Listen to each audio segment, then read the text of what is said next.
नमस्कार, मैं हूं आपका दोस्त विजय विद्रोही और आप देख रहे हैं हमारा खास कार्यक्रम विजय फैक्टर।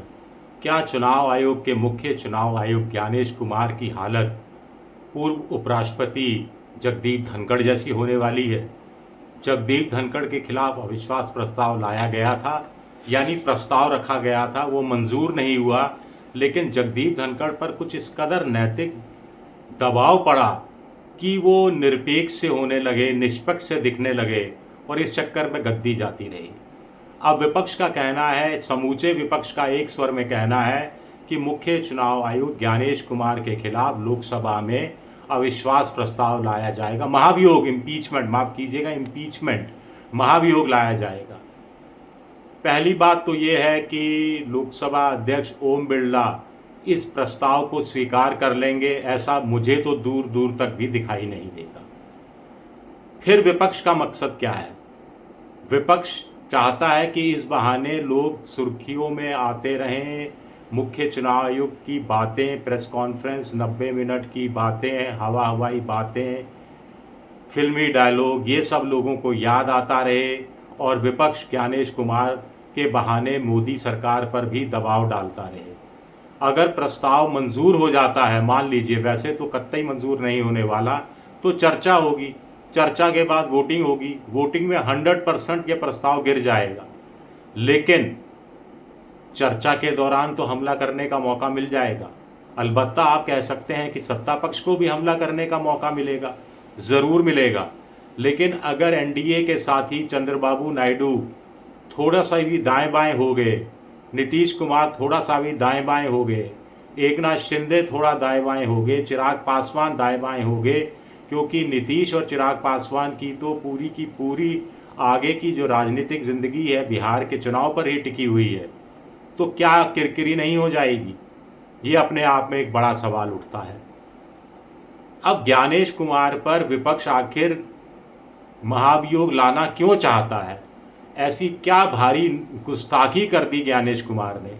एक तो विपक्ष का कहना है कि उनकी जो प्रेस कॉन्फ्रेंस थी वो एक चुनावी सभा जैसी लग रही थी, ऐसा लग रहा था कि सत्ता पक्ष का कोई नेता बोल रहा हो, लीडर ऑफ अपोजिशन को धमकाना, एक तरह से चेतावनी देना कि 7 दिन के अंदर माफ़ी मांगो या फिर हलफनामा दो, कोई तीसरा विकल्प बचा ही नहीं है। ये कहते हुए मेज थपथपाने वाला अंदाज, आवाज़ ऊंची हो जाना, चेहरे पर तनाव आ जाना, तैश में आ जाना, ये सब एक संवैधानिक संस्था के प्रमुख मुख्य चुनाव आयुक्त से कुल मिलाकर उम्मीद नहीं की जाती।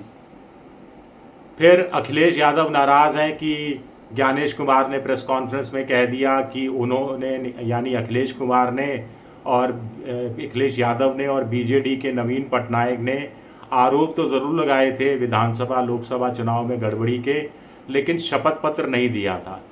अब नवीन पटनायक तो अस्पताल में है, उनके जवाब का इंतज़ार है, लेकिन अखिलेश यादव ने तो संसद परिसर में आज अपने शपथ पत्र की फ़ोटोकॉपियाँ पत्रकारों के बीच बांट दी। पावती जो वहाँ से रिसीव्ड का मैसेज आया वो भी बांट दिया और 18,000 इस तरह के शपथ पत्र दिए गए थे। अब गेंद चुनाव आयोग के पाले में है कि इन शपथ पत्र के आधार पर जो शिकायतें की गई थी उन पर आपने क्या कार्रवाई नहीं की? अगर कार्रवाई नहीं की, अगर की तो अखिलेश यादव को अब तक बताया क्यों नहीं? और अगर नहीं की कार्रवाई तो फिर आप क्या उम्मीद करते हैं कि राहुल गांधी आपको शपथ पत्र दे दें? क्या ज़रूरी है कि उनके शपथ पत्र देने के बावजूद उनके आरोपों पर कार्रवाई होगी या होगी ही होगी? क्योंकि ज्ञानेश कुमार तो 100% श्योर हैं कि राहुल गांधी झूठ बोल रहे हैं, भ्रम फैला रहे हैं, राजनीति कर रहे हैं, मतदाताओं को अपमान कर रहे हैं, माता बहनों का सीसीटीवी फुटेज मांगकर उनकी प्राइवेसी का हनन कर रहे हैं। तो कातिल भी मेरा, मुंसिफ भी मेरा, वो क्या मेरे हक में फैसला देगा? फिर अब जो ठाकुर साहब हैं, बीजेपी के बड़े नेता जो हैं अनुराग ठाकुर, उन्होंने भी इसी तरह की बातें की। राहुल गांधी ने एक लोकसभा सीट की, एक विधानसभा सीट की गड़बड़ी की बात कही, तो अनुराग ठाकुर ने 6 लोकसभा सीटों में गड़बड़ी की बात कही। जिसमें प्रियंका गांधी की सीट है, जिसमें अखिलेश यादव की सीट है, जिसमें राहुल गांधी की सीट है, जिसमें अभिषेक बनर्जी की सीट है, लेकिन चुनाव आयोग उस पर खामोश है, एक मांग भी नहीं कर रहा। अनुराग ठाकुर के आरोपों की जांच करेगा चुनाव आयोग या नहीं ये भी नहीं बता रहा, लेकिन शपथ पत्र की मांग भी नहीं कर रहा। तो ये माजरा क्या है? दूसरा, अगर ज्ञानेश कुमार ने जिन सवालों के जवाब दिए या जिन सवालों के जवाब गोलमोल दिए या जिन सवालों के जवाब नहीं दिए, उनका एक फैक्ट चेक देखा जाए तो बड़ी इंटरेस्टिंग सूरत निकल कर सामने आती है। ज्ञानेश कुमार से पूछा गया कि BLO जो रिकमेंडेड नॉन रिकमेंडेड कर रहे हैं तो ये क्यों कर रहे हैं और इनकी संख्या कितनी है? जवाब ना में था। नाम से मतलब गोल करके सवाल का जवाब ही नहीं दिया। कितने नए नाम जुड़े? 65 लाख नाम तो काट दिए, लेकिन नए नाम कितने जुड़े? सवाल का जवाब गोल कर गए। कितने नेपाली, बांग्लादेश या म्यांमार के हैं? सवाल का जवाब गोल कर गए कि अभी काम चल रहा है, अभी चीज़ें देखी जा रही हैं, स्क्रूटनी हो रही है।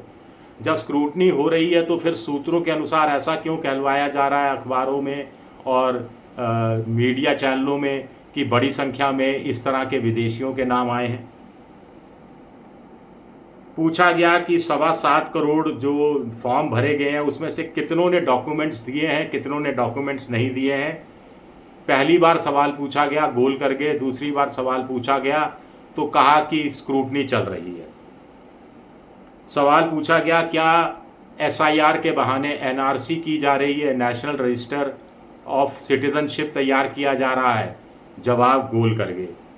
मूल निवास प्रमाण पत्र के लिए लोग धड़ाधड़ अप्लाई कर रहे हैं। 1 सितंबर तक मूल निवास प्रमाण पत्र मिलना मुश्किल नज़र आ रहा है। ऐसे में ऐसे लोगों का 1 सितंबर के बाद क्या होगा? जवाब गोल कर गए। क्या आधार को 12वां दस्तावेज माना जाएगा? जवाब गोल कर गए। सीधा ये कह दिया कि सुप्रीम कोर्ट ने कहा है कि जो पीड़ित वोटर है वो आधार कार्ड के साथ अपना फॉर्म जमा करा सकता है। बस इतनी सी बात कही उन्होंने। एक सवाल ये पूछा गया कि आप कह रहे हैं कि बिहार में SIR कराना ज़रूरी था क्योंकि चुनाव से पहले ही तो SIR होगी। तो ऐसे में कहा गया कि 2003 में बिहार में SIR हुई थी, लेकिन महाराष्ट्र और अरुणाचल प्रदेश में SIR नहीं हुई थी क्योंकि चुनाव सर पर था। तो तब SIR नहीं कराई गई, चुनाव सर पर था, और अब बिहार में चुनाव सर पर है और आप SIR करा रहे हैं, ये क्या मतलब है? सवाल शायद सुना ही नहीं, जवाब बिल्कुल दिया ही नहीं। राहुल गांधी ने जो आरोप लगाए हैं उनकी जांच होगी, जवाब गोलमोल कर गए। एक सवाल ये पूछा गया महाराष्ट्र को लेकर कि 18+ के जो वयस्क मतदाता हैं उनकी सूची से ज़्यादा तो वोट पड़ गए, जवाब बिल्कुल नहीं आया। तो ये मोटा मोटा है। और एक कुछ दावे किए गए जिन पर कोई यकीन नहीं कर रहा कि BLO जो है 7.89 वोटरों तक गए थे, व्यक्तिगत तौर पर मिले थे। तमाम जगह चल रहा है कि BLO नहीं आया। बहुत सारी जगह BLO कह रहे हैं कि हम हर जगह नहीं पहुंचे, कुछ से फ़ोन पर बात कर ली, कुछ पर फ़ोन पर डॉक्यूमेंट मंगा लिए, कुछ पर खुद ही साइन कर दिए। इस तरह के वीडियो भी चलन में आ रहे हैं। दावा किया गया कि BLO, सरपंच और सरकारी पक्ष के लोग और BLA जो ब्लॉक लेवल पॉलिटिकल पार्टी के एजेंट हैं, सब मिलकर बैठे और मृतकों की सूची, माइग्रेंट कर गए लोगों की सूची, ये सब मिलकर तय हुई, सबके साइन हुए। इसको भी इस दावे को भी गलत बताया गया है पॉलिटिकल पार्टीज़ के एजेंट्स के द्वारा। खैर, अब देखते हैं कि ज्ञानेश कुमार क्या बुरी तरह घिरते हुए नज़र आ रहे हैं। घिरते हुए तो नज़र आ रहे हैं, लेकिन ज्ञानेश कुमार ने जो प्रेस कॉन्फ्रेंस की उससे खुद का कितना नुकसान किया या मोदी जी की छवि का और ज़्यादा नुकसान कर दिया, ये देखना दिलचस्प है। शुक्रिया मेरा ये वीडियो देखने के लिए, बहुत बहुत शुक्रिया।